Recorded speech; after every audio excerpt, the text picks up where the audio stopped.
Welcome to Roll to Save, the RPG history podcast, Warhammer Fantasy Roleplay.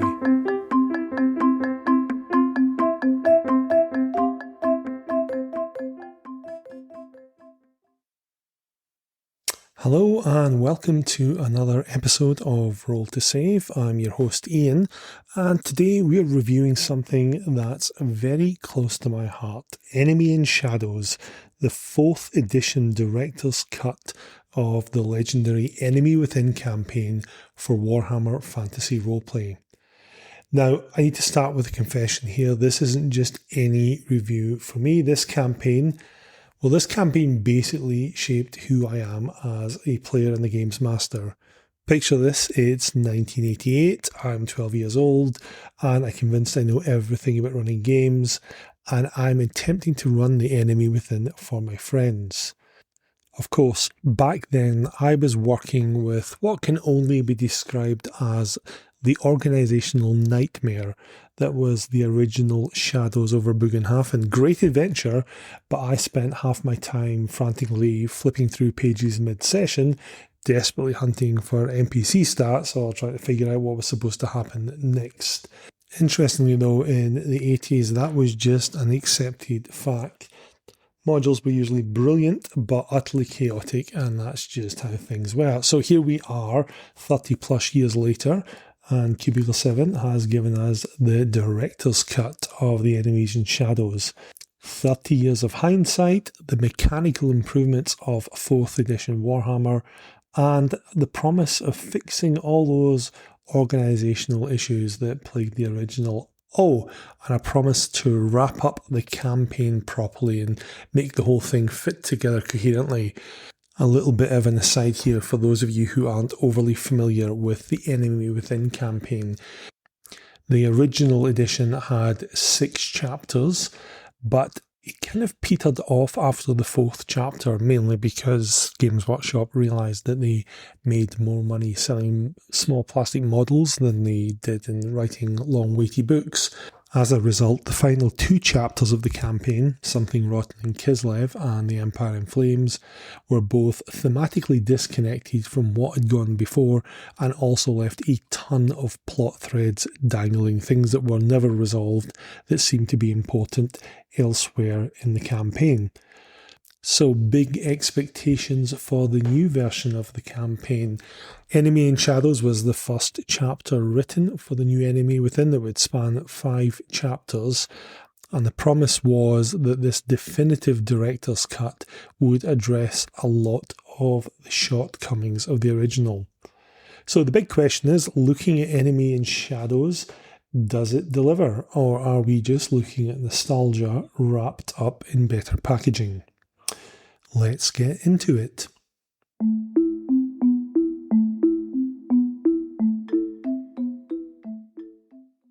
First, let's talk about what we're actually getting here. Enemy in Shadows is a lovely hardback book containing the first 2 adventures from the original Enemy Within campaign, Mistaken Identity and Shadows Over Bugenhaven, completely updated for 4th edition rules. The setup, it's a classic one. The characters get involved in a plot where they're mistaken for someone else, or rather one of the number is mistaken for someone else, and this drags them into a whole web of conspiracy and intrigue that's going to define the entire 5-book campaign. They start off at a coaching inn, they journey through to the capital city of Altdorf, then they settle into the trading down of Bugenhaven. Here they get embroiled in a fantastic investigation that is much more Call of Cthulhu than Warhammer, and they end up investigating corruption at the highest levels of society. The production values here are absolutely gorgeous. The art throughout the book perfectly captures that grim, dark tone that makes Warhammer so special, and if you spring for the collector's edition, oh my goodness, it's beautiful. It also comes with handouts that genuinely enhance play rather than just seeming to be pretty decorations. But let's dig into the meat of it. The opening chapter, Wanted Bold Adventurers, covers the classic setup of a coach journey and a roadside inn encounter. It gives people some interesting NPCs to interact with in the book. It clearly details who these guys are, what their motivations are, and some personality quirks to help the GM bring them to life. They feel like genuine encounters rather than just time wasters that you'd put in to pad out a session. This is also where we begin to see the grognard boxes, special sections intended for veteran players. We'll talk more about these later on, and I think in every review that I do of this, I'll probably end up bringing them up, but I find them to be a little bit problematic. Anyway, come to them later. The next chapter sees the first combat of the campaign, which helps as a gentle introduction to Warhammer's sometimes crunchy approach to combat, but it also really helps establish the atmosphere of the campaign. Without spoiling anything, this really begins to set up the tones of paranoia and suspicion that should be eating at your players, and it also introduces the aspect of mutants in the Empire, how they're treated, how they're considered, and what actions they may take. The next section sees the players arrive in the imperial capital of Altdorf, and I really like how they present this. It's the same as they did in the original. It gives them enough information about the capital to bring it to life without being exhaustive and having locations where the players can just wander off here, there and everywhere. And I think Cubicle 7 would rather you bought their book on Altdorf than publish it in here. But the urban encounters are really well structured. It really sets up that feeling of a crowded, bustling metropolis. And this is where we get the introduction to the bounty hunter subplot from Mistaken Identity, and it's handled with appropriate menace. But one of my favourite scenes in the whole book is when the Purple Hand cultists try to make contact with the party, and one of the characters who we think is someone else. If you picture this, the cultists approach with secret signs and coded phrases expecting recognition, and your player characters just stare blankly at them or in complete confusion. Meanwhile, the cultists are equally baffled because their contact isn't responding to the recognition signals. It's a brilliant moment of mutual bewilderment. It really drives home the whole mistaken identity premise. Both sides know something's wrong, but neither understands what. And all the while, the bounty hunter subplot is weaving through everything, adding a little layer of paranoia. But here's where I start to have concerns about the broader campaign. And I will say this, I'm writing this from hindsight in that I have read all the chapters of the new Enemy Within campaign. But even when I first just read Enemy in Shadows, I thought, oh, hopefully this will pay off later on. There's a scene where the characters glimpse the Emperor, and there's a big point made that this is a really important scene. You need to throw it in here because this will become really important in future adventures. Except it is never referenced again in any of the adventures that come along. So it feels that the campaign's writing checks that it can't cash. It also feeds my belief that this wasn't actually properly thought out when it was first made, but we'll come on to more of that later on. The journey to Bugenhaven that they go through, it works well. It builds up the atmosphere of what the Empire is like. It lets the characters see some day-to-day life, and it also builds some tension as well. The town of Weisbruck, it gets competent treatment as a stopping point, and while it feels more functional than memorable at first glance, it's actually very clever world building. As I mentioned, I've gone through the other parts of the Enemy Within campaign, and Weisbruck gets revisited in Death in the Reich. So establishing it here as a familiar location for the PCs is much smarter because it means that it doesn't just appear as some random dot on the map later on. Little touches like this really help bring the campaign alive and make the world feel like it's being lived in. So once we've got through all of that, we get to the main meat of Enemy in Shadows, which was what was formerly known as Shadows Over Bugenhaven. I'm not going to spoil the plot here. I'll be as spoiler-free as possible because it's a really nice adventure, really well-structured investigation, and people will still want to play it. But this is also where the director's cut really shows its worth compared to, as I mentioned before, the organisational mess that was the original. Just to drive home here how much of an improvement this new edition is, let me tell you about how much of a mess the original was. I wrote a blog post about this a few years ago after rereading that book as an adult, and it really made me realise just how badly organised it was, and it kind of baffled me how my 12-year-old self actually managed to run this. So, most adventures you'd expect to be laid out logically, right? And for Shadows Over Bugenhaven, for those of you who've played it before, I'd expect it to be something like the introduction, a guide to the city, a timeline, the adventure details, the aftermath, and any appendices.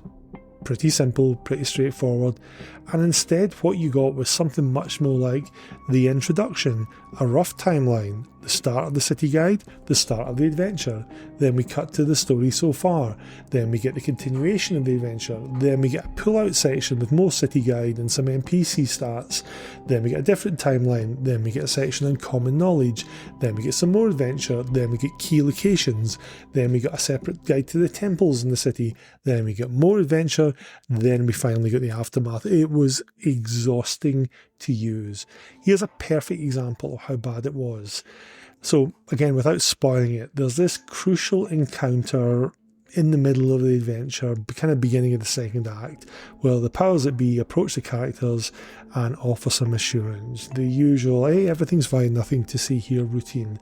It's a pivotal moment, and it gives the players a key contact in the adventure who becomes instrumental in the climax, essential to the plot. So where would you look for this? You'd think the event section, right? Nope. Well, maybe it's in the NPC section because this is a key character. Nope. And by the way, that section only featured 3 of the 3 main NPCs. The rest were sort of scattered throughout the book like breadcrumbs. Where you actually found this really crucial encounter was in the key city location section. And get this, the timeline says that this event happens in the course of their inquiries, implying it's a really important story beat. But as it's written in the key locations, it only triggers if the players do one very specific thing. If they don't, well, good luck in you running the climax unless you can find some other way to finagle this guy in, because without meeting this NPC, the players are really going to struggle to get near the finale. Imagine if the Avengers in Infinity War, and apologies if you've never seen this film, I have no idea what I'm talking about, but imagine they had no idea what Thanos was up to. They missed all the clues about the Infinity Stones, and then suddenly, boom, half of existence just turned to ash around them with no context. They'd be sitting there like, hey, what happened? Who did this? Why couldn't we stop it? That's what's going to happen to players in the original Shadows Over Bugenhaven if they missed this vital encounter. Suddenly Bugenhaven's on fire and thousands of people are screaming and dying, and they have no idea why other than the GM sprung it on them. Thankfully, the new edition has the investigation very clearly structured. There's proper timelines. There's great write-ups of the NPCs with their motivations and the ways they would act, sort of spelled out in a crystal clear manner, and the various threads of the mystery are presented.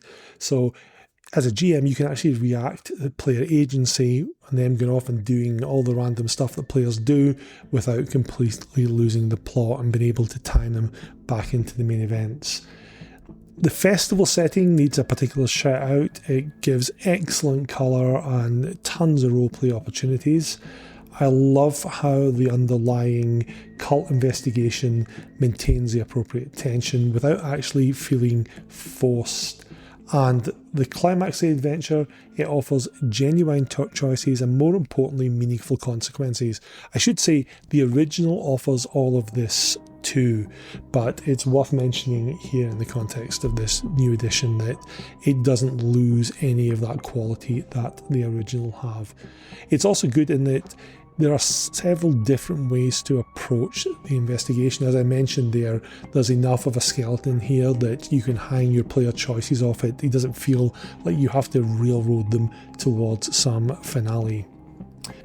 Speaking of which, something which I really loved in the original and which has been retained here is the apocalypse section. The option to actually let the bad guys win and have Bugenhaven be genuinely trashed is a really great design choice.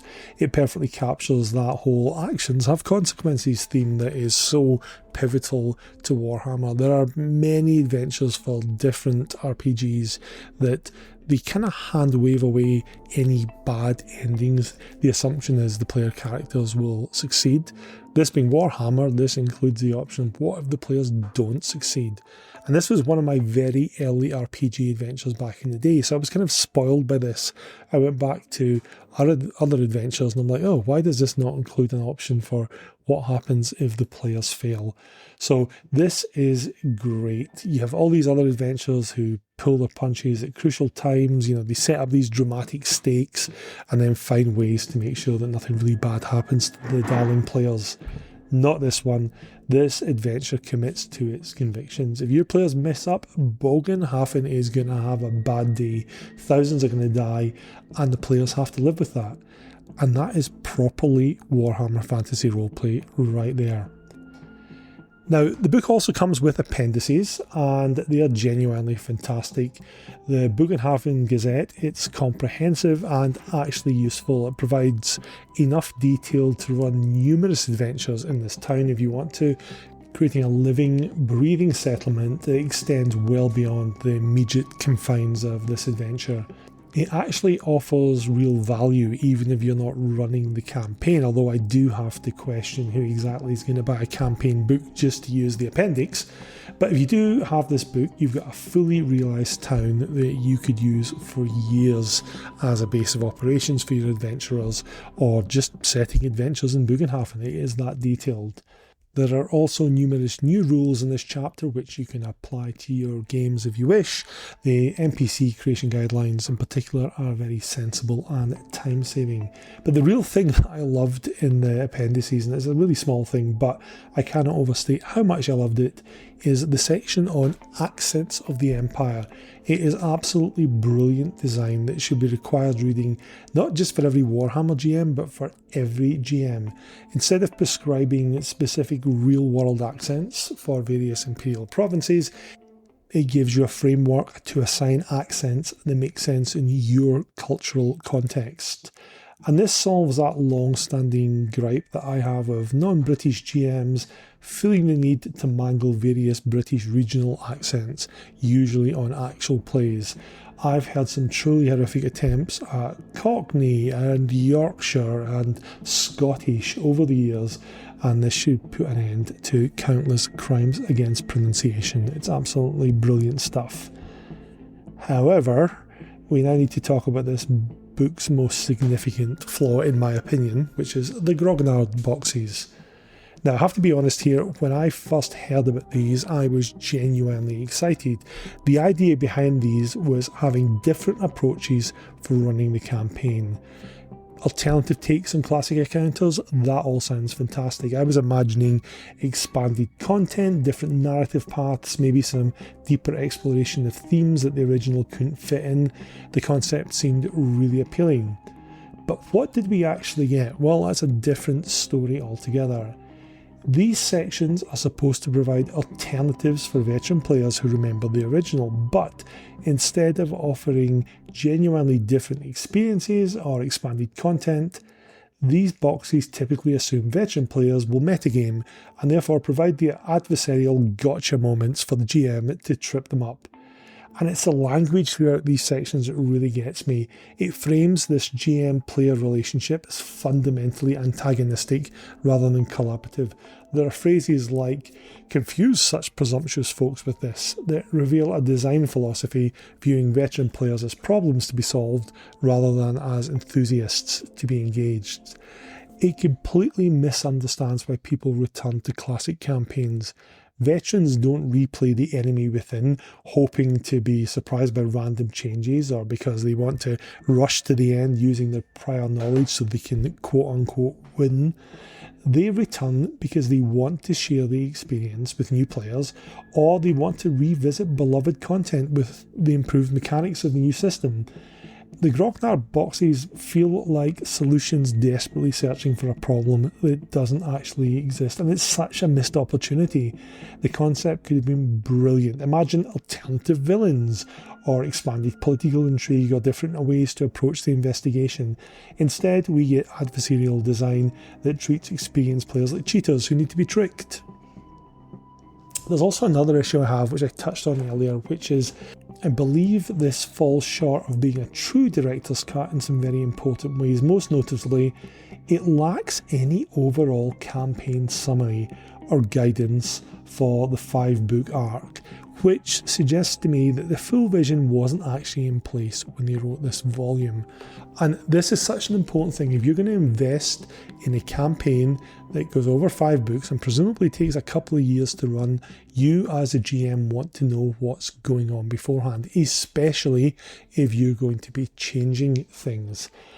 This is doubly important if the people writing the campaign don't actually know where they're heading with it, because they can offer all sorts of supposed changes that you could drop in, but if they haven't decided how this is going to end, what's going to happen if you make the changes when you're running this brand new book you've got, and in 2 years' time the final book's released and you find out that none of this pays off?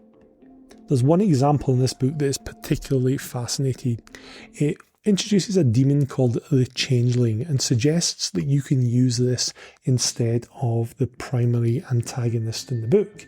Now, some advice is offered to give you guidance on how to use this character, but there is zero guidance given as to how making this change is going to impact the broader campaign. Now, I'll keep this brief and spoiler-free, or as spoiler-free as I can, but it turns out in the final chapter of the campaign that the antagonist that you replace with the Changeling is actually one of the key players in the plot. If you've replaced this antagonist with the Changeling, without spoiling things, it is very, very clear that the original promise from Enemy in Shadows is not realised in the final chapter. Whatever vision that they had for that clearly fell by the wayside during campaign development. It's particularly frustrating because things like this are missed opportunities for genuinely different campaign experiences. So where does this leave us? Enemy in Shadows succeeds where it matters most. It presents the classic enemy within experience in a more organised, mechanically sound package that addresses many of the original's flaws, whilst preserving its essential character and the things that made it great. The improved organisation alone makes this version worth purchasing if you're planning to run the campaign. The appendices provide some genuine value, especially the guide to the town, and in my case the Empire Accents guidelines. But the book's insistence on treating veteran players, who presumably are the primary audience, as adversaries rather than collaborators and fans, really leaves a sour taste in the mouth.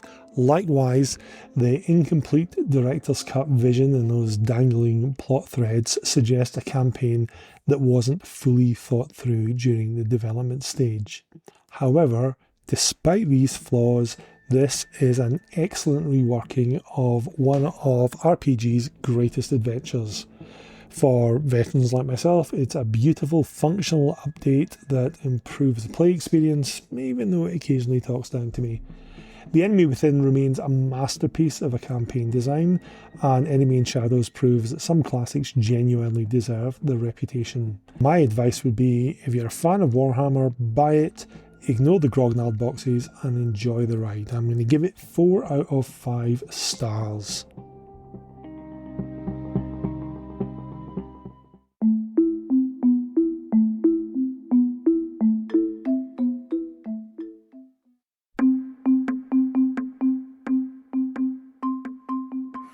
And that was our deep dive into Enemy in Shadows. We hope you enjoyed it.